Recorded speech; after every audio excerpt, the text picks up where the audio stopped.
بسم اللہ الرحمن الرحیم۔ السلام علیکم۔ پرانے زمانے میں بنی اسرائیل کا ایک بادشاہ تھا جو کافر ہونے کے ساتھ ساتھ بہت ظالم بھی تھا، جو لوگوں کو خنزیر کا گوشت کھانے پر مجبور کرتا تھا، اور جو آدمی انکار کرتا تو اسے سخت سزائیں دے کر ہلاک کروا دیتا۔ پھر اس زمانے کے سب سے بڑے عابد کو بادشاہ کے پاس لایا گیا۔ لوگ اس عابد کے مرتبے اور فضیلت سے آگاہ تھے۔ لوگ نہیں چاہتے تھے کہ اس عابد بزرگ کو بادشاہ کی طرف سے کوئی تکلیف پہنچے۔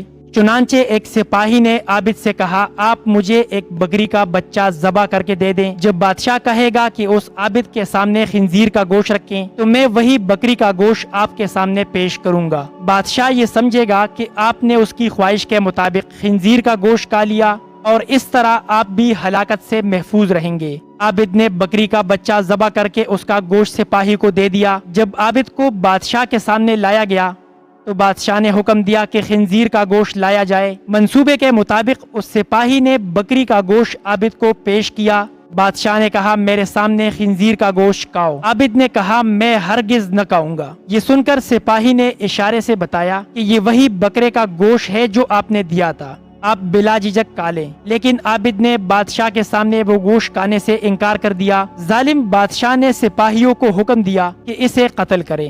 جب عابد قتل کے لیے لے جانے لگے تو وہی سپاہی قریب آیا اور کہا، آپ نے گوشت کیوں نہ کھایا؟ باخدا یہ وہی گوشت تھا جو آپ نے دیا تھا۔ عابد نے کہا، ایسی کوئی بات نہیں، بلکہ میں اس بات سے ڈر گیا تھا کہ لوگ میری وجہ سے فتنے میں مبتلا ہو جائیں گے، کیونکہ جب بھی کسی کو خنزیر کا گوشت کھانے پر مجبور کیا جائے گا تو لوگ کہیں گے کہ فلاں عابد نے بھی تو مجبور ہو کر حرام گوشت کھا لیا تھا، لہٰذا ہم بھی کھا لیتے ہیں۔ اسی طرح لوگ میری وجہ سے بہت بڑے فتنے میں مبتلا ہو جائیں گے، اور میں لوگوں کے لیے فتنہ ہرگز بننا نہیں چاہتا۔ یہ کہہ کر وہ عابد خاموش ہو گیا، اور جلاد نے اس کا سر تن سے جدا کر دیا۔